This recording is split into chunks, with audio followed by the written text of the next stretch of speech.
A recorded voice does not forget, it does not reinterpret itself, and it does not bend to political pressure or legal strategy. Once it exists, it becomes fixed, permanent, and unavoidable. That is the clear and undeniable fact now confronting the American legal system. A former president is not being accused based on inference or partisan disagreement. He is heard on audio, speaking in his own voice, acknowledging legal limits that define the boundaries of executive power. This is not about personality or politics. It is about whether constitutional authority ends when office ends, or whether power can be carried away and used privately. The Constitution does not permit private custody of national power. It does not allow former officials to retain control over state secrets. If those limits collapse, the system collapses with them. That is why this moment carries institutional weight. It tests whether the law applies evenly and whether accountability survives political influence. Into that framework enters a recording preserved in time that captures knowledge, awareness, and understanding. That recording is not background noise. It is the starting point. It is the evidence that forces the legal process forward. An audio recording has now entered the legal landscape, not as rumor or speculation, but as direct evidentiary material. It captures a former president in his own voice, speaking without caution, without preparation, and without the protective framing of lawyers or advisors. The recording preserves tone, timing, and context. It is fixed in time. It cannot be edited by memory or reshaped by later explanation. In criminal law, that kind of evidence carries exceptional weight. Juries do not need to infer intent when they can hear awareness directly. They do not need to guess at knowledge when it is spoken plainly.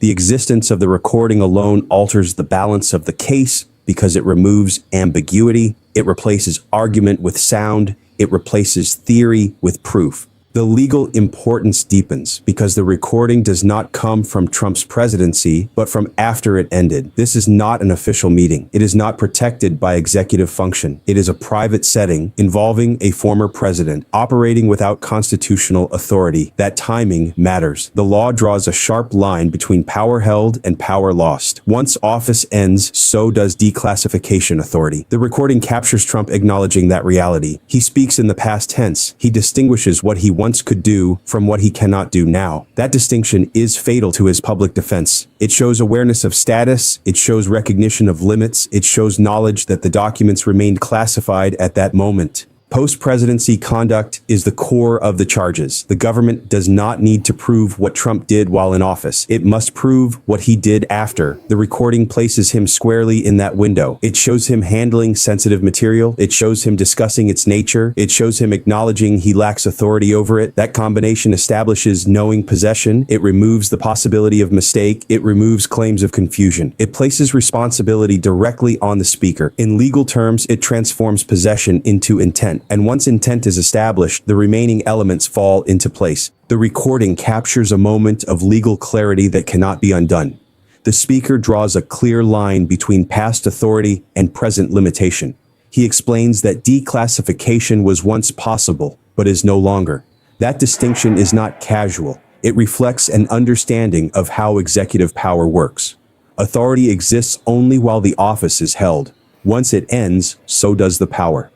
By acknowledging that loss, the speaker affirms that he knows the rules. He recognizes the boundary. He accepts in real time that the power no longer belongs to him. In legal terms, that admission closes the door on confusion. It removes any claim of lingering authority. It establishes that the speaker understands his current legal position. That understanding is critical because the defense has relied heavily on the idea of automatic or blanket declassification. The recording contradicts that theory directly. If declassification required active authority, and that authority was gone, then no automatic process could exist. The speaker's own words confirm this. He does not claim the documents were already declassified. He does not suggest an exception. He speaks plainly. He frames declassification as something tied to office, and office as something he no longer holds. That framing matters. It shows comprehension. It shows awareness. It shows deliberate acknowledgement of legal limits. From that point, the implications deepen. If the speaker knows he cannot declassify the material, then he necessarily knows the material remains classified. Classified status is not abstract, it is binary. Either authority exists or it does not. Either the document is cleared or it is not. The recording shows the speaker knows which side of that line he is on. That knowledge satisfies one of the most difficult elements for prosecutors to prove. It demonstrates awareness of classification at the time of possession. It removes any argument that the status was unclear or misunderstood. Knowledge of classified status transforms the case. It shifts the narrative from negligence to intent, from oversight to choice. The law treats those categories very differently. Mistakes can be forgiven. Knowing violations cannot. The recording places the speaker in a position of informed control. He knows what the documents are. He knows what they contain. He knows he lacks authority over them, yet he continues to possess them. That sequence matters. It establishes conscious retention. It shows the act was not accidental, not passive, not inherited without awareness. It was deliberate. Once knowledge is established, credibility collapses. Public statements claiming universal declassification no longer align with private admissions. The inconsistency becomes evidence. It suggests that later explanations were constructed after the fact. Prosecutors do not need to argue motive. The contrast speaks for itself. One version exists on tape, spoken without pressure. The other exists in public, spoken under scrutiny. Jurors understand that difference. And the law gives weight to what is said when no one thinks it will matter. Intent is the hardest element for prosecutors to prove in cases involving classified information. Possession alone is not enough. The law requires proof that the individual knew what they had, knew they were not authorized to keep it, and chose to retain it anyway. That mental state is rarely spoken aloud. Defendants usually deny it. They obscure it. They leave prosecutors to reconstruct it from circumstantial evidence. Here, the recording changes that dynamic entirely. The speaker explains his understanding of classification. He acknowledges the limits of his authority. He situates himself clearly outside the role that once granted him power. Those statements are not ambiguous. They are direct. They reveal awareness at the precise moment the documents were being discussed. That awareness satisfies the legal definition of intent. It shows the decision was informed. It was not accidental. It was not based on misunderstanding. The speaker knew the material was still classified. He knew he could not change that status. Yet he continued to handle and discuss the documents. In criminal law, that sequence is decisive. Knowledge followed by continued possession equals intent. Prosecutors do not need to speculate. The defendant has supplied the missing element himself. When intent is established so clearly, defenses collapse quickly. Arguments about confusion, delegation, or ignorance lose their footing. The recording anchors intent in real time. The same recording also intersects directly with the obstruction allegations. Obstruction is not about having documents. It is about what happens after the government asks for them back. It involves resistance, delay, concealment, and interference. The broader record shows repeated efforts to avoid compliance. Requests were made, deadlines were set, partial responses were given.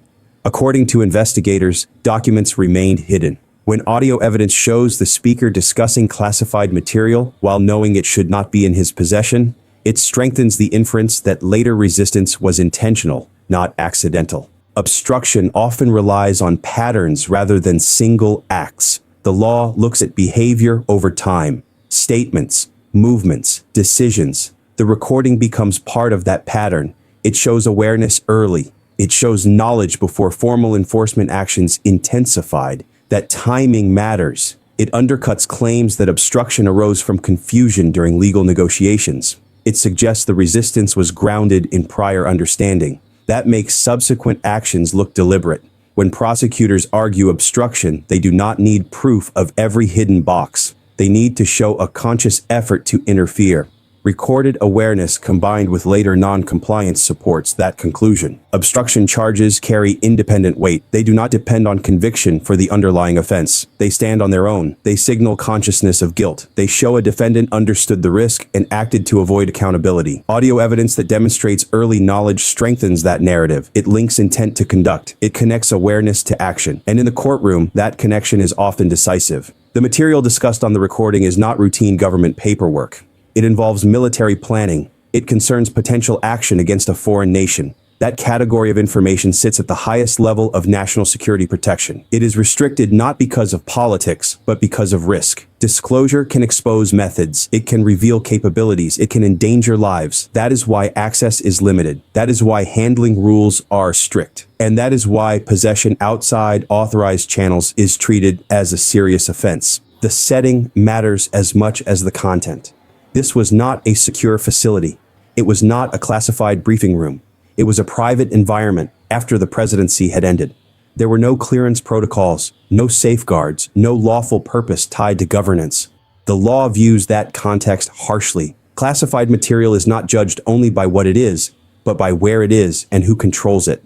Discussing sensitive military plans in an informal setting magnifies the risk. It underscores why the classification system exists in the first place. That risk feeds directly into the charges. The government does not need to prove the information was leaked. It does not need to show it reached foreign hands. The crime is unauthorized retention and exposure. The recording demonstrates both discussion and awareness. It shows the speaker knew the sensitivity. It shows he knew the limits of his authority. That combination elevates the conduct from careless to knowing, from improper to unlawful. Courts treat national security violations with particular seriousness because the potential harm is not hypothetical. It is structural. Against that backdrop, the public defense collapses under its own weight. For years, Trump has insisted that everything was declassified. He has repeated that claim across interviews, filings, and rallies. It became the foundation of his narrative. The recording contradicts it directly, not through interpretation, through admission. He does not say the document was declassified. He does not say it no longer mattered. He says the opposite. He acknowledges that declassification was no longer possible. That acknowledgement cannot be reconciled with later claims. Inconsistency is not just political damage, it is evidentiary damage.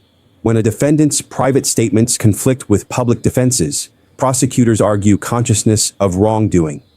The law allows jurors to consider why stories change. Statements made casually before investigation pressure are often viewed as more reliable. Statements made after exposure are viewed with skepticism. The recording exists before the search, before the charges, before the public narrative hardened. That timing makes it powerful. The contradiction also limits strategic options. Defense attorneys rely on coherence. They need a story that fits the facts. This recording fractures that coherence. It forces the defense either to deny the obvious or explain the inexplicable. Neither plays well with juries. When evidence undermines the central theory of the case, everything built on that theory weakens. And here, the contradiction is not subtle. It is recorded, it is clear, and it comes from the defendant himself. When evidence is described as having high probative value, it means it goes directly to the heart of what the jury must decide. This recording does exactly that. It does not require inference layered on inference. It does not ask jurors to reconstruct intent from fragments. It presents intent in real time. Jurors are not asked to believe prosecutors. They are asked to listen. That distinction matters. Trials are won when jurors feel certainty, not confusion. Audio evidence creates that certainty because it removes distance between the defendant and the act.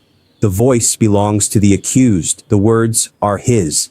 The context is clear. That kind of evidence is difficult to challenge without appearing evasive. Judges understand this power, which is why admissibility fights around recordings are often fierce. Once admitted, their impact is immediate. Jurors tend to trust what they can hear for themselves. Tone signals confidence. Pauses signal awareness. Casual delivery signals lack of coercion. All of that shapes perception. The defense cannot cross-examine a recording. It cannot impeach it. It can only explain it. And explanations that strain credibility often do more harm than silence. In cases involving classified material, juries are instructed carefully. They are told to focus on knowledge, authority, and conduct. This recording speaks to all three at once. That evidentiary strength feeds directly into increased federal exposure. Strong evidence narrows outcomes. It reduces the likelihood of dismissal. It raises the risk of conviction. Prosecutors gain leverage. Plea discussions shift.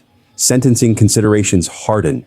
When intent and knowledge are well supported, guideline calculations increase. Obstruction enhancements become easier to apply.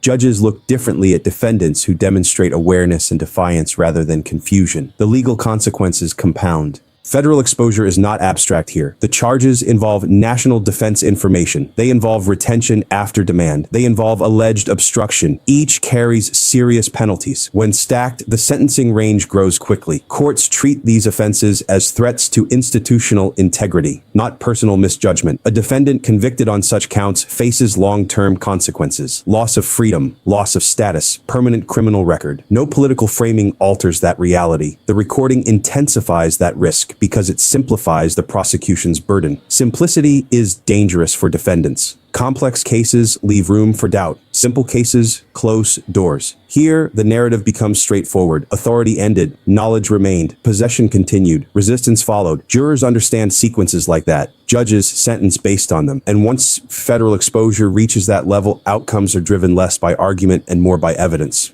The evidence is clear. Rules designed to protect national security were ignored. Oversight mechanisms failed to prevent a former president from holding classified material. The legal system moved slowly, giving room for delay and obstruction. Institutions intended to enforce accountability were tested and strained. Yet the recordings, the documents, and the prosecutions show the system is responding, even if imperfectly. These failures are not minor. They reveal vulnerabilities in governance, in the handling of sensitive information, and in the balance of power that underpins the Constitution. The warning is urgent. When leaders believe they are above the law, the consequences extend far beyond one person. The law must be enforced consistently. Accountability must be real. Otherwise, the precedent risks undermining trust in the system itself. The coming trials will not only decide individual guilt, they will test whether institutional integrity can withstand concentrated power and disregard for rules. Stay informed. Follow the developments. Subscribe for continuing coverage and analysis. Understand the stakes, witness the process, and see how law, governance, and constitutional responsibility intersect in real time.